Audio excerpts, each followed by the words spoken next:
हाँ, yes sir. Physical nature of matter में क्या क्या हम लोग प्रॉपर्टीज पढ़ते थे फिजिकल नेचर में।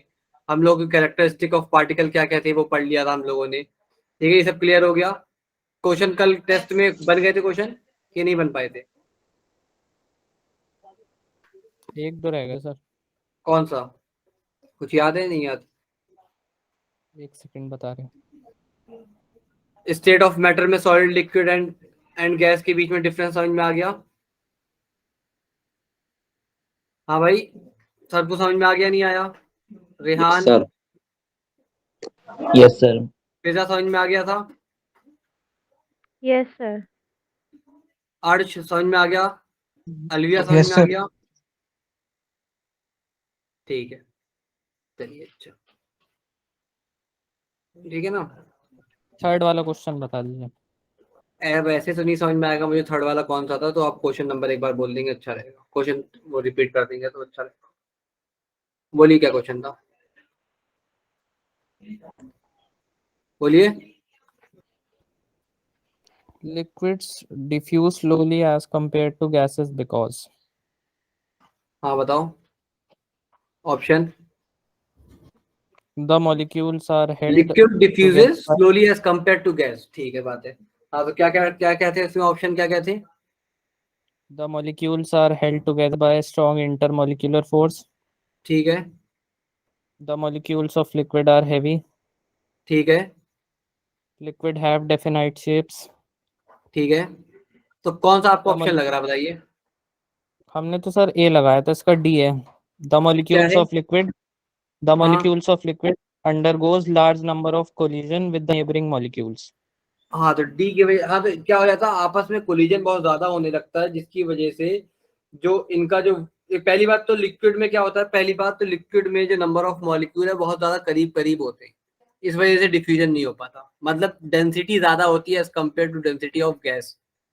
ठीक है ना, density of liquid is greater than density of gas, इसकी वजह से भी ये फ्लो नहीं हो पाता। ठीक है, और फिर दूसरी बात ये है कि इसमें जो मॉलिक्यूल्स होते हैं बहुत करीब करीब होते हैं जिसकी वजह से इनमें रैंडम रैंडम कोलिजन ज्यादा, कोलिजन समझ में आता है लोगों को, कोलिजन क्या होता है? टकराव। हाँ टकराव, तो कोलिजन ज्यादा होने लगता है। ठीक है, तो इस वजह से भी इश्यूज होते हैं। ठीक है, समझ में आ गई बात? Yes sir. उसे ड्राई आइस और बता दीजिए। ड्राई आइस क्या था? ड्राई आइस था हमारे पास वही था, क्या बोलते हैं ये, solid SO2, CO2 sorry, solid carbon dioxide को ही ड्राई आइस कहा जाता है। ठीक है, okay sir. Solid carbon dioxide को क्या कहा जाता है? ड्राई आइस कहा जाता है। ठीक है ना, यस सर। ठीक है, डाउट क्लियर हो गया? और बताइए कोई और बताओ भाई कोई कुछ। हाँ अलविया बोलिए। सर क्वेश्चन नंबर थर्ड में ऑप्शन ए क्यों नहीं हो सकता है? क्वेश्चन नंबर थर्ड में ऑप्शन ए क्यों नहीं हो सकता है?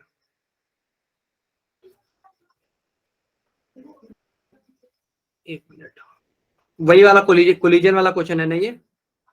Yes sir.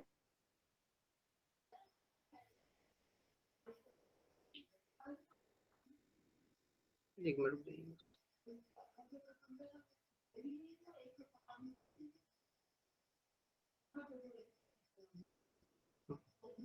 क्या था? Liquid diffuse slowly as compare to gases because the molecule are held together bye.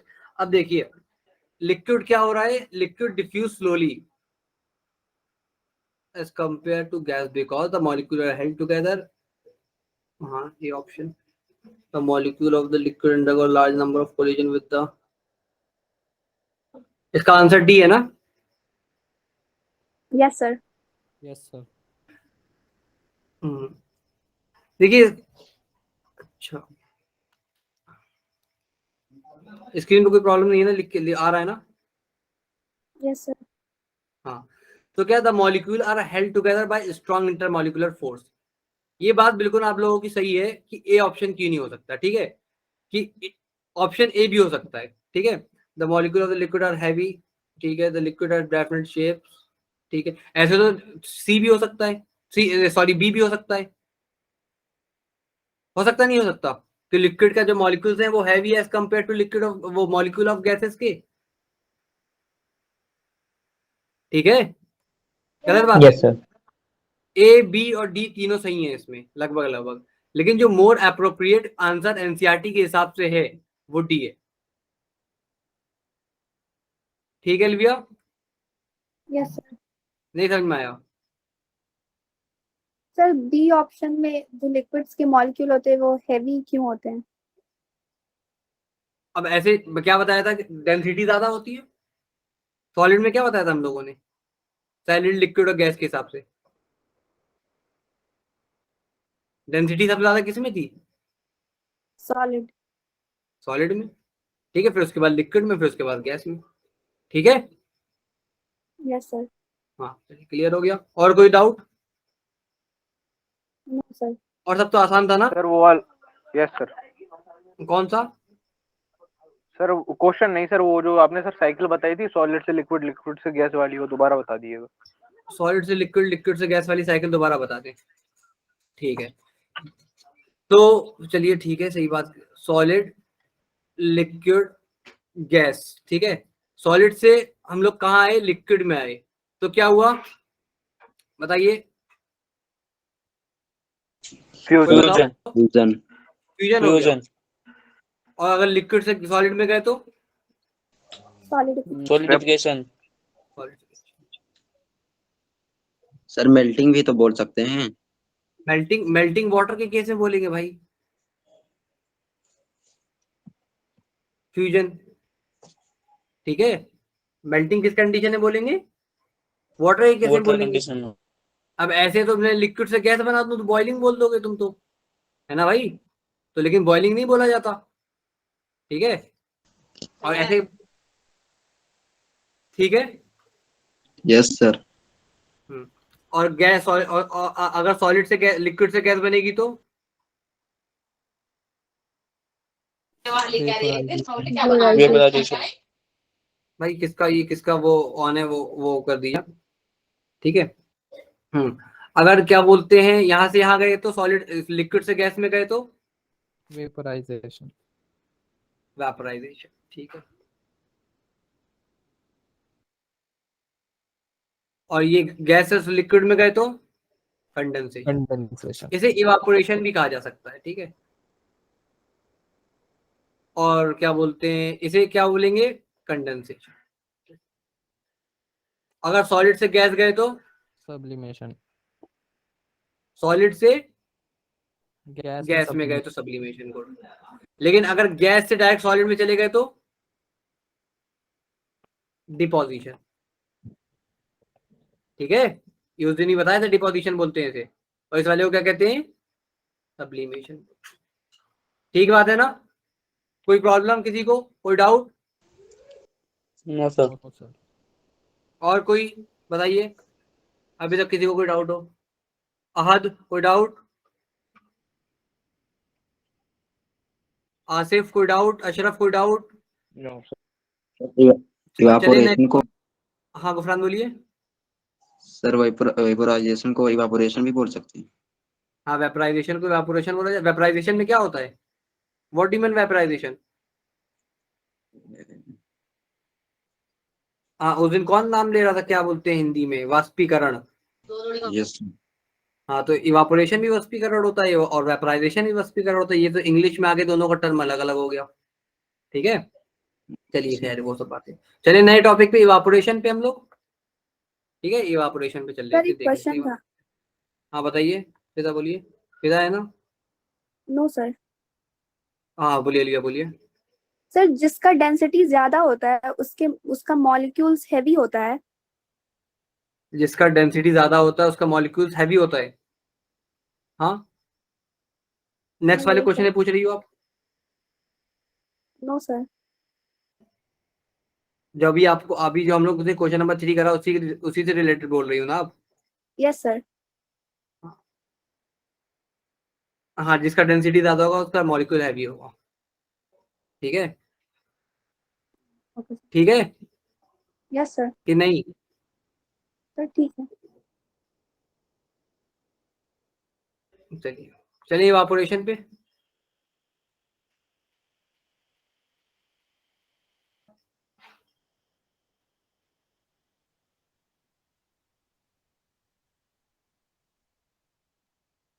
चलिए, तो इवापोरेशन में हम लोग क्या पढ़ते थे, इवापोरेशन होता क्या था एक्चुअली में। इवापोरेशन होता था कि हमारे पास जो लिक्विड वाटर या फिर लिक्विड जो हमारे पास जो लिक्विड स्टेट में मैटर है वो किस में कन्वर्ट हो जाए, गैस में। गैसियस स्टेट में कन्वर्ट हो जाए। ठीक है, जो लिक्विड स्टेट में हमारे पास है वो किस में कन्वर्ट हो जाए, गैसियस स्टेट में। तो कुछ ऐसे टॉपिक है हमारे पास कि क्या बोलते हैं, do we always need to heat और change pressure for changing the state of matter, can you quote some example from everyday life where change state of liquid to vapour. मतलब हम लोग कोई ऐसा लाइफ एग्जांपल बताइए, life का everyday life का example बताइए जहां पे लिक्विड जो है वेपर में कन्वर्ट हो रहा है, बताइए। तो हम लोग कपड़े वगैरह सुखाते हैं, गीले कपड़े वगैरह सुखाते हैं, तो ये सब क्या है, इन सब कंडीशन में इवापोरेशन ही तो हो रहा है। ठीक है, इन सब यस सर। कंडीशन में क्या हो रहा है, we know that the particle of matter are always moving. क्या होता है, पार्टिकल ऑफ मैटर जो है वो क्या कर रहा है, ऑलवेज मूव कर रहा है। मैंने एक बोल बताया भी था कि ये मॉलिक्यूल, ये मूवमेंट किस तरीके का होता है, एक जिगजैग मूवमेंट होता है। कैसा होता है, एक जिगजैग मूवमेंट होता है। उस जिगजैग मूवमेंट को भी और क्या बोला जा सकता है, और क्या बोला जाता है, ब्राउनियन। ठीक है, ये वाली बात का मैंने आपको क्वेश्चन में भी दिया था। तो जो पार्टिकल है, पार्टिकल ऑफ मैटर जो है वो क्या कर रहे हैं, हर दिन क्या कर रहे हैं, हमेशा क्या कर रहे हैं, मूव कर रहे हैं एक जगह से दूसरी जगह। ठीक है, अपनी पोजीशन को चेंज करते रह रहे हैं। लेकिन अगर at a given temperature in any gas liquid solid there are particle with different amount of kinetic energy. देखिए मैंने बताया था कि टेम्परेचर के ऊपर क्या डिपेंड करता है, कोई भी चीज अगर मूव कर रही है एक जगह से दूसरी जगह, ठीक है, अगर कोई भी चीज मूव कर रही है एक जगह से दूसरी जगह, तो उसको क्या बोलते हैं हम लोग, क्या बोलते हैं उसको, उसके पास क्या है, काइनेटिक एनर्जी है। भाई मैंने कल वाली क्लास में, परसों वाली क्लास में ही बताया था कि अगर कोई चीज एक जगह से दूसरी जगह मूव कर रही है तो उसके पास क्या है, काइनेटिक एनर्जी है। और अगर कोई चीज एक हाइट पर है तो उसके पास क्या है, पोटेंशियल एनर्जी। ठीक है, तो काइनेटिक एनर्जी कब इंक्रीज होती है, जैसे जैसे टेम्परेचर इंक्रीज करोगे आप, वैसे वैसे हर मॉलिक्यूल की एनर्जी इंक्रीज होती जाएगी। तो उसका मूवमेंट, उसका जो जो जो रैंडमनेस है, जो इधर उधर भागना है, रैंडमनेस, मूवमेंट का रैंडमनेस है वो बढ़ जाएगा, जिसकी वजह से जो अमाउंट ऑफ काइनेटिक एनर्जी है वो भी इंक्रीज कर जाएगी। ठीक है, ठीक है। तो हम लोग यहाँ ये देख रहे हैं कि in the case of liquid a small fraction of particle at surface having kinetic energy is able to break the force. मतलब ये जो, अगर हमारे पास पानी की ये जो सतह है, मतलब जो पानी की अपर लेयर है, ये पानी का जो अपर लेयर है हमारे पास, इसके पास जो काइनेटिक एनर्जी होती है ना, इसके सरफेस पे जो काइनेटिक एनर्जी हो, इसके सरफेस पे जो मॉलिक्यूल्स होते हैं, ठीक है, इसके सरफेस पे जो मॉलिक्यूल्स होते हैं वो क्या करते हैं, टेम्परेचर को एब्जॉर्ब कर लेते हैं, और उस टेम्परेचर की वजह से इनके मॉलिक्यूल्स में काइनेटिक एनर्जी आ जाती है, जिसकी वजह से फोर्स ऑफ अट्रैक्शन क्या हो जाता है, कम हो जाता है। यही तो बोल रहा है यहाँ पे, देखिए क्या बोल रहा है यहाँ पे कि in the case of a liquid a small fraction of a particle at the surface having the higher kinetic energy, मतलब जो सरफेस पे पार्टिकल हैं उनके पास काइनेटिक एनर्जी कैसी क्या हो जाएगी, ज्यादा हो जाएगी, जो कि is able to break away the force of attraction of the other particle. तो ये जो आपस में इनके पास जो इनके पास आपस में जो इन्हें पकड़ के रखा था, अभी तक वाटर बना के रखा था, अभी क्या होने लगेंगे, हवा में आने लगेंगे ये मॉलिक्यूल, और क्या होना शुरू हो जाएगा, वेपराइजेशन होना शुरू हो जाएगा। समझ में आ गई बात, आ गई आप लोगों को, समझ में नहीं आई, अरे भाई बोलोगे नहीं बोलोगे, नो सर। गुफरान समझ में नहीं आई, नहीं आई बात समझ में, नो सर। ठीक है दोबारा बताते हैं, सही बात, ठीक है। क्या कह अभी आप ये बात मान रहे हो कि अगर सपोज मैं कह रहा हूँ कि पानी के इसके पास ये रहे, ये आप पानी है, इसके पास कुछ काइनेटिक एनर्जी है, मान रहे हो ये बात, नहीं मान रहे हो, यस सर। वाटर मॉलिक्यूल के पास कुछ काइनेटिक एनर्जी है, इसके ऊपर हीट पड़ी, सपोज इसके ऊपर धूप पड़ रही है, ठीक है, सपोज इसके ऊपर हीट पड़ रही है, तो ये पानी, जो ये पानी है ये हीट अब्सॉर्ब कर रहा है, इसकी लेयर कर रहा है, तो इसकी वजह से इसकी मॉलिक्यूल की काइनेटिक एनर्जी इंक्रीज हो गई, अरे भाई इंक्रीज हुई नहीं हुई? Yes sir. Yes sir. Molecule की काइनेटिक एनर्जी इतनी, हाँ बोलो क्या बोला, कोई किसी ने कुछ बोला, बोलो। यस सर बोल रहा था। हाँ तो ठीक है, तो काइनेटिक एनर्जी इंक्रीज हुई इसके मॉलिक्यूल्स की, यस सर। इसकी काइनेटिक एनर्जी इतनी इंक्रीज हो जाएगी कि इन दोनों के बीच का जो फोर्स ऑफ अट्रैक्शन है वो कम हो जाएगा, दो मॉलिक्यूल के बीच का जो फोर्स ऑफ अट्रैक्शन है वो कम हो जाएगा, तो इसकी वजह से मॉलिक्यूल क्या होने लगेंगे, बाहर निकलने लगेंगे, ऐसे हवा में आने लगेंगे। ठीक है, काइनेटिक एनर्जी क्या होने की वजह से, ज्यादा होने की वजह से, किससे ज्यादा होने की वजह से, force of attraction between the molecules से ज्यादा हो जाने की वजह से। अब आया समझ में, नहीं आया? Yes yes sir. सर। और भाई और किसी को ऐसा कोई है जिसे समझ में ना आया हो? कौन कौन है? फिजा समझ में आ गया? अर्श समझ में आ गया? Yes sir. अलविया समझ में आ गया? Yes sir. आसिफ समझ में आ गया? Yes sir. गुफरान को तो आ गया। इमरान समझ में आ गया? Sir yes sir. Sir solid हाँ, केस में ये होता है, किस तरह होता है बता दिए। क्या क्या क्या, दोबारा बोलिए। सॉलिड को हीट देने पर जो लिक्विड ठीक है, में कोई बात नहीं, जाता ठीक है, है कोई वो बात नहीं, बता ठीक है, दीजिए। ठीक ठीक ठीक, बता रहे हैं, बता रहे हैं। देखिए ये सॉलिड है, सॉलिड है ये, ठीक है, ये इनके मॉलिक्यूल से, मान रहे हो ये बात आप, इनके मॉलिक्यूल बहुत करीब करीब है। अरे भाई मान रहे हो? Yes sir. Yes sir. अब मैं ऐसे मॉलिक्यूल से, इनके पास भी कुछ काइनेटिक एनर्जी थी, इतनी काइनेटिक एनर्जी थी कि कहीं चल नहीं पा रहे थे। ठीक है भाई, जो ईंट पड़ा हुआ है ना रोड पे, उसके मॉलिक्यूल के अंदर भी वाइब्रेशंस होते रहते हैं, मतलब काइनेटिक एनर्जी है उनके पास, लेकिन इतनी नहीं है कि वो कहीं चले जाएं। अगर जो रास्ते में पत्थर और जो मैटर पड़ा है ना, उनके पास भी वाइब्रेशंस होते हैं, उनके पास भी एनर्जी होती है। ठीक है, समझ में आ गई बात? तो इनके यस सर। मॉलिक्यूल्स के पास भी क्या है, कुछ एनर्जी है, मैंने हीट दी इनको, दे रहा हूं हीट ये, तो इनकी मॉलिक्यूल के पास भी इतनी काइनेटिक एनर्जी आ जाएगी कि वो kinetic energy force of attraction, मैं लिख रहा हूं force of attraction of two molecule से ज्यादा हो जाएंगी। ठीक है, जिसकी वजह से ये काइनेटिक, ये क्या करने लगेगा, बहने लगेगा, मेल्ट कर जाएगा। समझ में आ गई बात? अब इसको और अगर जब ये लिक्विड स्टेट में है, अगर इसको और एनर्जी दे दोगे तो ये हवा में उड़ने लगेगा। ठीक है, समझ में आ गई बात, नहीं आई? Yes sir. ठीक है, चलिए, इतनी बात आप लोगों को समझ में आ गई। तो क्या है फिर आगे कि this phenomena of change of liquid into the vapor at any temperature below its boiling point is called evaporation।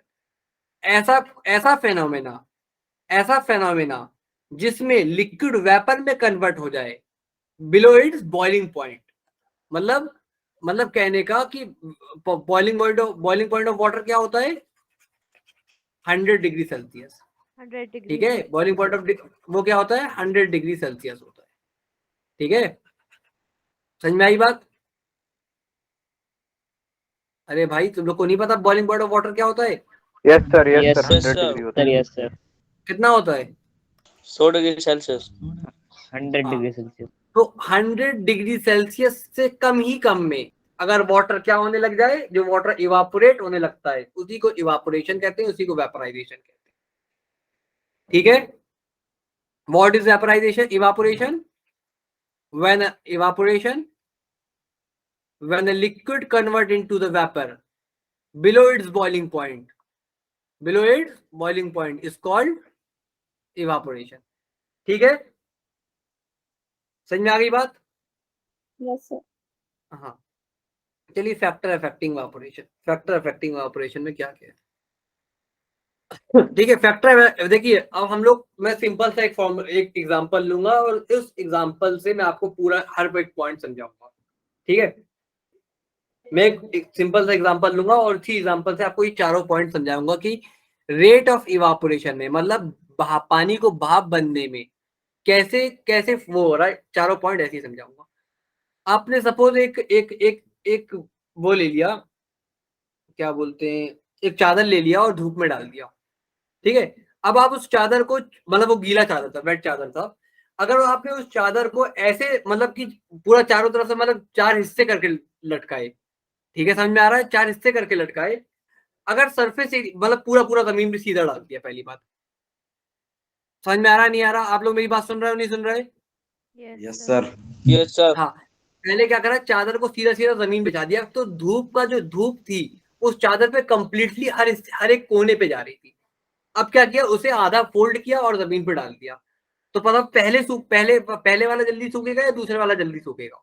पहले वाला सर। पहले वाला जल्दी सूखेगा। क्यों पहले वाला जल्दी क्यों सूखेगा? क्योंकि वहां पे सरफेस एरिया ज्यादा है, सरफेस एरिया ज्यादा है, ठीक है। तो यही बात ये लोग कह रहे हैं, an increase of surface area, evaporation is surface phenomena. Evaporation कैसा फेनोमेना है? इवापोरेशन एक सरफेस फेनोमेना है।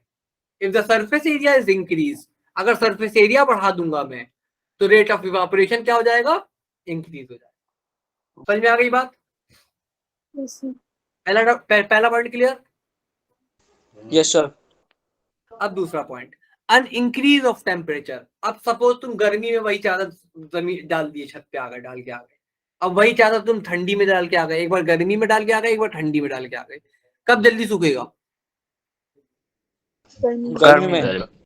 गर्मी में जल्दी सूख जाएगा। क्यों जल्दी सूख जाएगा? Because evaporation is directly proportional to the temperature, ठीक है, with the increase of temperature. देखो अब वही बात जो मैं पीछे बोल के आया हूं, वही बात बताई जाएगी कि जैसे जैसे टेम्परेचर इंक्रीज हो रहा है, more number of particle get enough kinetic energy to go into a vapour state. मतलब जो पार्टिकल हैं वो क्या हो जाएंगे, उनके उनके अंदर इतनी काइनेटिक एनर्जी आ जाएगी कि वो वेपर स्टेट में आ जाएंगे, ठीक है। ठीक है, समझ में आ गई बात? Yes sir. अब देखिए ये वाली बात समझ में आ गई। अब तेरी बात, अब मुझे एक बात बताओ, बारिश में what do you mean by humidity? What do you mean by humidity? नमी, कुछ लोग उमस भी कहते हैं, कुछ लोग घमस भी कहते हैं, पता नहीं क्या क्या कहते हैं। तो नमी, एक इन्वायरमेंट में एक चिपचिपापन आ जाता है, मतलब इन्वायरमेंट में वाटर वेपर बहुत ज्यादा हो जाते हैं। समझ रहे हो ना सब लोग ये बात, कि नहीं समझ में आ रहा है किसी को? Yes sir. कोई ऐसा Yes, बच्चा sir. जिसे समझ में ना आ रहा हो ह्यूमिडिटी कैसे कहते हैं तो बताओ मुझे। है कोई ऐसा बच्चा जिसे ह्यूमिडिटी समझ में नहीं आ रहा? नहीं, ठीक है। सर बता दीजिए देखिए, होता है। क्या? सर बता दीजिए एक बार। हाँ, क्या होता है ह्यूमिडिटी, बताओ चलो, तुम ही बताओ, तुम अभी तक क्या समझे ह्यूमिडिटी से? हमको फौरन बताओ, ह्यूमिडिटी क्या होती है? सर वही तो मैं आपसे कह रहा हूँ, सर बता दीजिए, मालूम नहीं है। अच्छा, उमस जानते हो? यस नमी सर। जानते हो? नमी यस सर। क्या होती है? नमी, उमस नमी। हाँ बताओ क्या होती है उमस नमी? भाई जब ज्यादा इन्वायरमेंट, अभी देखो, ज्यादा एक ऐसा मौसम होता है जहाँ पे इन्वायरमेंट में ऐसा लगता है बिल्कुल पानी का कुछ पता ही नहीं है, सूखी हवा चलती है जब, बिल्कुल। और एक एक ऐसी वक्त आ जाता है जहाँ पे ऐसा लगता है इन्वायरमेंट बहुत ज्यादा गीला है, हर जगह चिपचिप ऐसा लगने लगता है, ठीक है। सर ठीक है, हिंदी तो हिंदी में इसे ह्यूमिडिटी को आर्द्रता बोलते हैं। आर्द्रता बोलते हैं। हाँ। हाँ सर, जो एनसीईआरटी में है। अरे भाई ये माफ करो, ऐसा ना करवाओ, ठीक है। तो ठीक है, यही तो। तो आर्द्रता जो है वो बढ़ जाती है, ठीक है। तो ह्यूमिडिटी क्या होगा, ठीक है, humidity is the amount of water vapour present in the air, मतलब कितना अमाउंट ऑफ वाटर वेपर हवा में मौजूद है।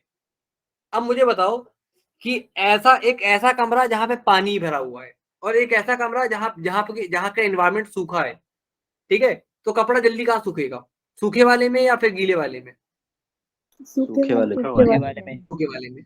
तो जो इवापोरेशन है, रेट ऑफ इवापोरेशन, अगर ह्यूमिडिटी ज्यादा है तो कपड़ा जल्दी नहीं सूखेगा। अगर ह्यूमिडिटी क्या है, अगर इन्वायरमेंट में क्या है, ह्यूमिडिटी है, बहुत ज्यादा है, तो कपड़ा बहुत देर में सूखेगा, ठीक है। अगर इन्वायरमेंट सूखा है, मतलब अप्रैल का महीना चल रहा है, मई का महीना चल रहा है, अप्रैल सपोज, अपने मार्च अप्रैल का महीना चल रहा है तो कपड़ा जल्दी सूख जाएगा क्योंकि ह्यूमिडिटी नहीं है, ठीक है, क्योंकि ह्यूमिडिटी नहीं है, ठीक है। समझ में आ गई बात कि नहीं आई? तो क्या कह रहा है, humidity is the amount of water vapour present in the air. The air around us cannot hold more than definite amount of water vapor at a given temperature. If the amount of water is already high in air is already high, the rate of evaporation decreases. ठीक है, ठीक है, समझ में आ गई बात? Yes sir. फिर क्या है, अब देखो हवा तेज चल रही है और हवा तेज नहीं चल रही है, कपड़ा कब जल्दी सूखेगा? हवा तेज चल रही तब या फिर हवा तेज नहीं चल रही है तब? हवा तेज चल जब रही है। हवा चल रही हो। तेज चल रही है सर। अभी वाला पैराग्राफ पढ़ो, क्या कह रहा है, it is a common observation that close drive faster on windy air. ठीक है, समझ में आ गई बात? Yes sir. कोई डाउट किसी को अभी तक? ठीक, अभी तक की क्लास में बताओ, कोई डाउट हो तो बताओ.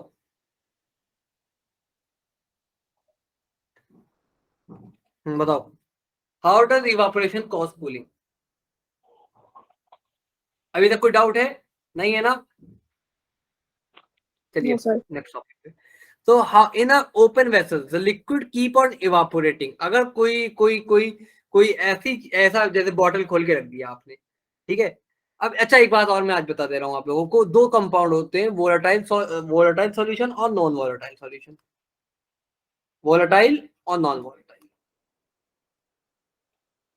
और मैं आपको सिंपल टर्म में समझा दे रहा हूँ. वोलेटाइल वो होते हैं जो उड़ जाते हैं, जैसे पेट्रोल,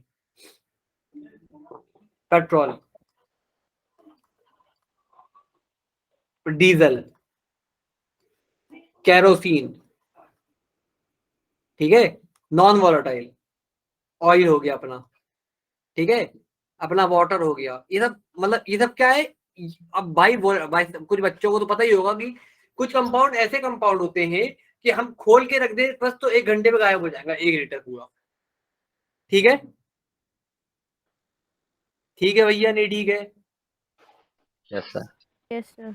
यस सर. अरे भाई कोई ऐसा कोई बच्चा है जिसे डाउट हो, ना समझ में आ रहा हो तो बता दो अभी.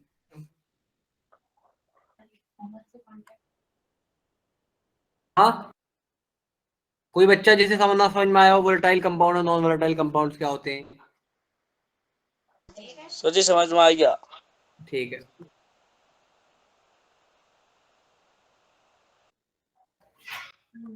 ठीक है, समझ में चलो ठीक है. तो अब क्या है, how does evaporation cause cooling? In open vessels the liquid keep on evaporating. ठीक है, तो क्या है कि जब अगर हम लोग कोई ऐसा कंटेनर जिसे हम लिक्विड भरा हो उसे खोल के रख दे तो क्या होता है, वो धीरे धीरे इवापोरेट होता रहता है. The particle of the liquid absorb energy from the surrounding. वही मैं बताया कि जो डिब्बा है इसके अंदर मैं वाटर भर के गया था कुछ दिन पहले, तो इसने क्या किया, इसने सराउंडिंग से एनर्जी को एब्जॉर्ब करता रहा और एब्जॉर्ब करके क्या होता रहा, इवापोरेट होता रहा. ठीक है, तो this result in the absorption of energy from the surrounding make the surrounding cold.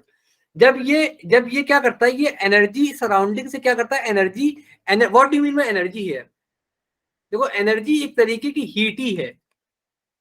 आपने क्लास 10th के इलेक्ट्रिसिटी वाले चैप्टर में पढ़ा भी होगा, इलेक्ट्रिसिटी वाले चैप्टर में, कि वहां पे जो एनर्जी लॉस हो रही है, पढ़ा है ना, एनर्जी लॉस हो रही है, किस फॉर्म में लॉस हो रही है? हीट के फॉर्म में लॉस हो रही है ना. Yes sir.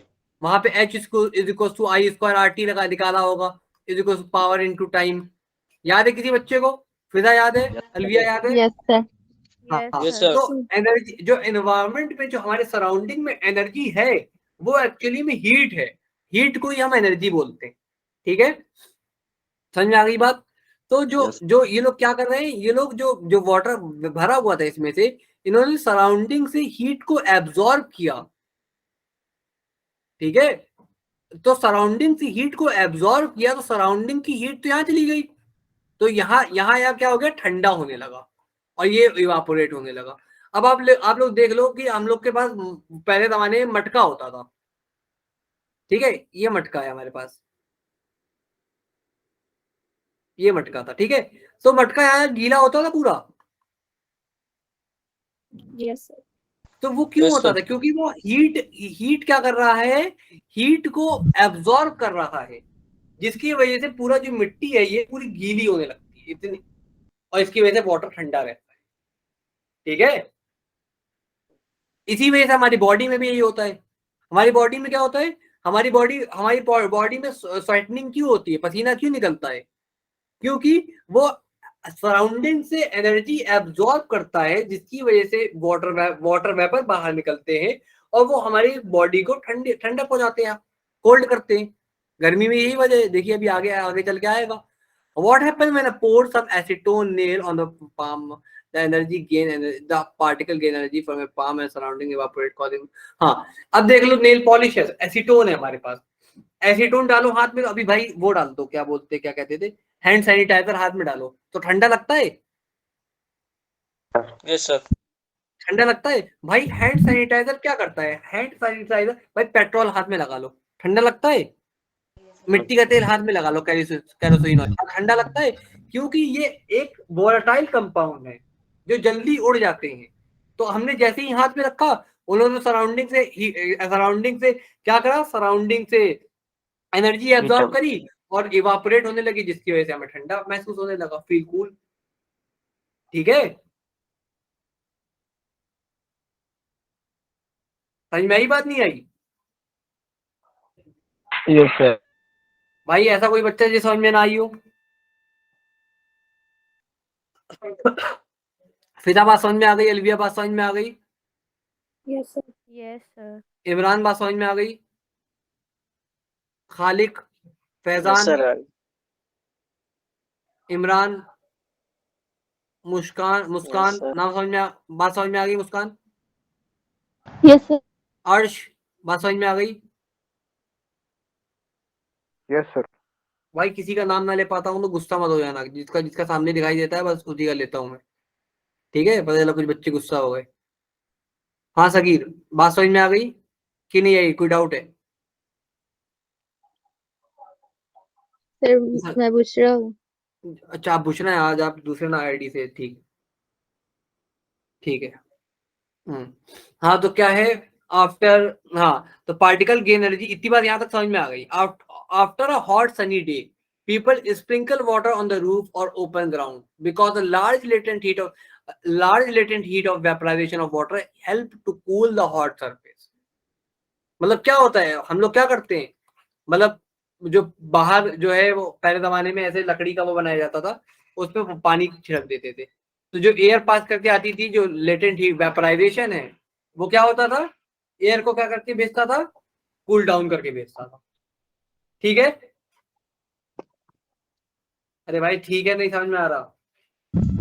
Yes, sir. ठीक है।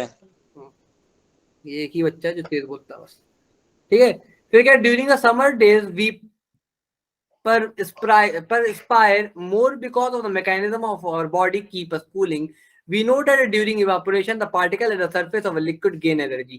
हम सबको ये बात पता है कि जो पार्टिकल सरफेस पर है वो क्या कर रहा है, एनर्जी एब्जॉर्ब कर रहा है,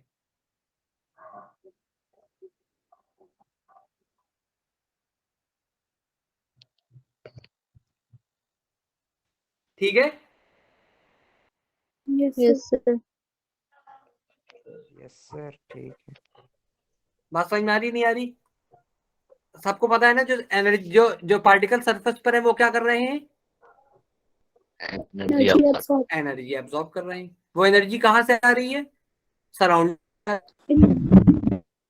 वो पार्टिकल एनर्जी एब्जॉर्ब करके क्या हो रहे हैं, चेंज इनटू वेपर में कन्वर्ट हो जा रहे हैं, ठीक है।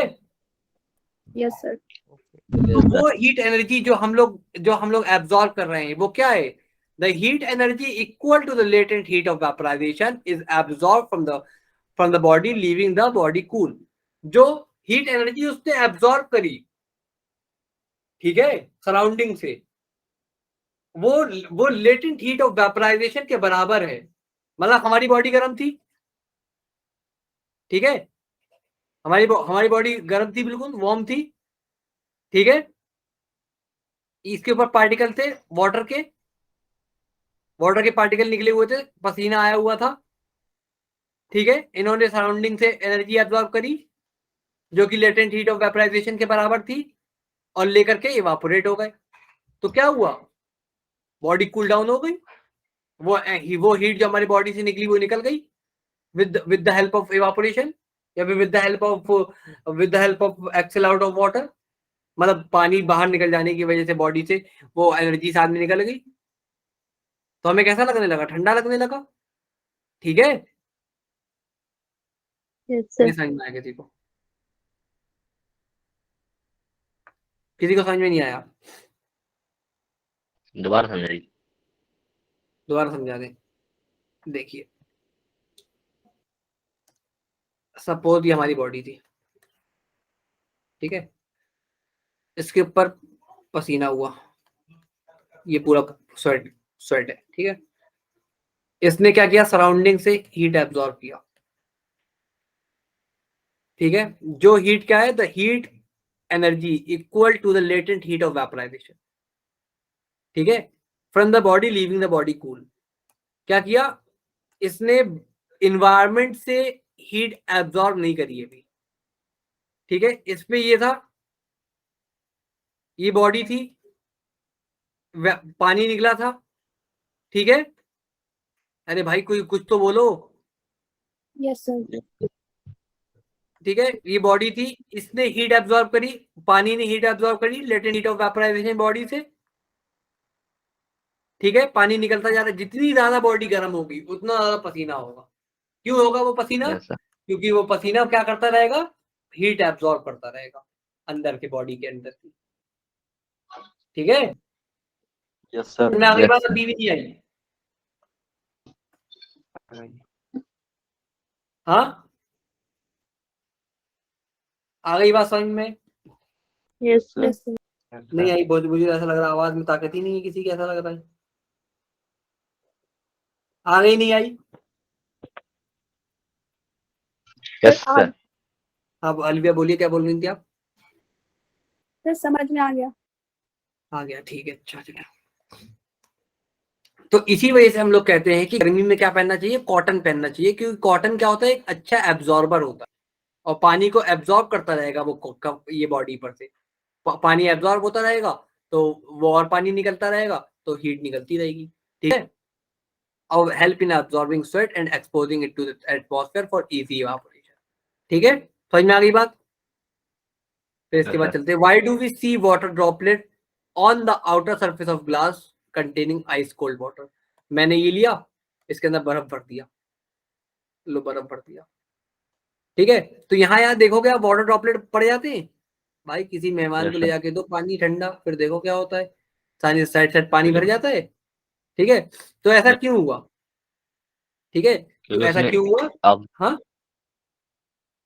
हीट एब्जॉर्ब की सराउंडिंग। हाँ, मतलब जो जो हमारा अभी भाई अंदर ठंडा है, अंदर ठंडा है बाहर गर्म है, तो जो बाहर जो क्या कह रहे हैं, the water vapour present in the air on coming in contact with the cold glass loses energy, यहाँ पे आके टच हुए और एनर्जी लॉस कर दी and convert into liquid state, ठीक है। समझ में आ गई बात।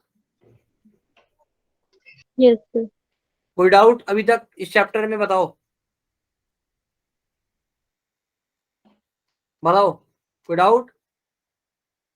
अच्छा वो वाला क्वेश्चन सबसे हो गया था कि सब्लिमेशन में कौन कौन सब्लिमेशन नहीं करता इन सब में से, सोडियम क्लोराइड।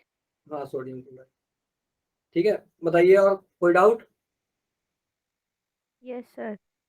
माँ बताइए क्या डाउट है। सर डेंसिटी को डिफाइन कर दीजिए फिर से। डेंसिटी को फिर से डिफाइन कर दें। एक क्वेश्चन आया भी था, what is density. Density is the ratio of mass and volume. हुआ था। Density is the ratio of mass and volume. भाई डेंसिटी क्या होती है, मास अपॉन वॉल्यूम। तो मास अपॉन वॉल्यूम क्या है, रेशियो है, ठीक है। समझ में आ गई बात। Yes sir. और कोई डाउट किसी बच्चे को। सर ये सब्लिमेशन वाला हाँ बता। बताइए, हाँ दोबारा बताइए। आप पूछा मुझे। सब्लिमेशन वाला मतलब which of the following does not sir ये जो क्वेश्चन था which of the following does not undergo sublimation तो उसका आंसर हाँ, बताइए उसका आंसर सोडियम क्लोराइड अभी किसी ने बोला तो था, किसने बोला था, लिविया? Yes sir. उसका आंसर को सोडियम क्लोराइड है, उसे याद कर लीजिएगा, वो इंपॉर्टेंट क्वेश्चन है, इस वजह से मैंने दिया था वहां पे। ठीक है, Yes. ठीक है, चलिए। सर प्लाज्मा और बीसी के बारे में बता दो। प्लाज्मा वगैरह के बारे में आज तक पूछा नहीं गया है, पहली बात, ठीक है। प्लाज्मा वगैरह के बारे में आज तक पूछा नहीं गया है, वैसे अगर आपको सुनना ही है, बस ये थोड़ी सी थ्योरी दी गई है कि प्लाज्मा और बोन आयंसिन कंडेंसेट दो और स्टेट ऑफ मैटर के दो और पार्ट है, ठीक है। State consist of a super energetic और सुपर एक्साइटेड पार्टिकल। प्लाज्मा क्या है, एक सुपर एक्साइटेड और सुपर एनर्जेटिक पार्टिकल स्टेट है, ठीक है। These particle in the form of ionised gas, ठीक है। आयोनाइज्ड गैस क्या होती हैं, जिनका और आयोनाइजेशन नहीं किया जा सकता।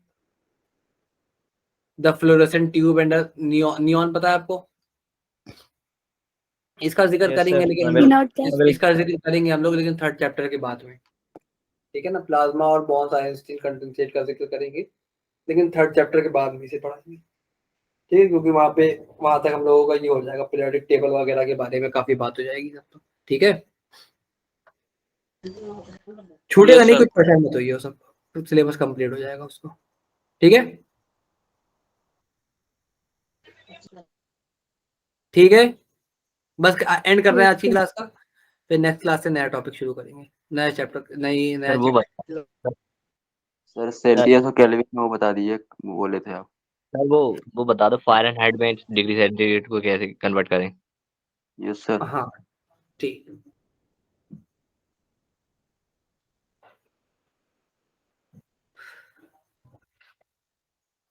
क्या, हाँ, सेल्सियस टू फ़ारेनहाइट है, एक सेकंड।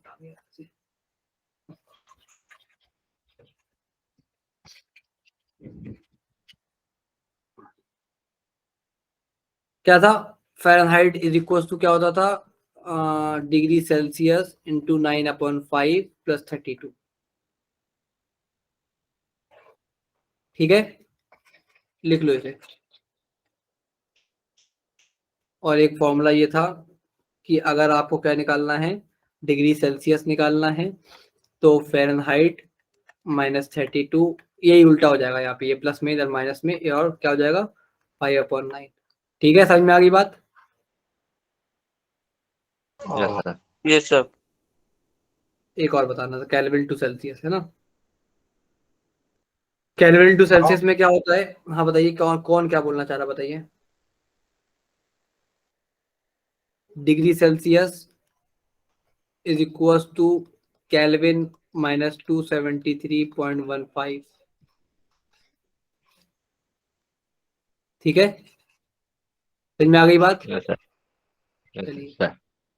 ठीक है, इसके ऊपर क्वेश्चन कर लीजिएगा, फिर इसके ऊपर क्वेश्चन और कराएंगे बाद में, ठीक है। ठीक है, एंड कर रहे हैं आज की क्लास का यहाँ Yes, पे, sir. ठीक है, चलिए, यस अल्लाह सर। हाफिज़। अस्सलाम वालेकुम सर। सर नोट सेंड कर दीजिएगा। नोट्स कुछ था नहीं बुरा, क्या बोलते, नोट्स क्या क्या था, हम लोगों ने इसी से पढ़ाया था, फिर ठीक है, एक पीपीटी है मेरे पास, वो सेंड कर दूंगा थोड़ी देर में बना के, ठीक है, ओके यस सर। सर। ठीक है, अल्लाह हाफिज़। अस्सलाम वालेकुम सर। अस्सलाम वालेकुम सर। अस्सलाम वालेकुम सर। Assalamu alaikum.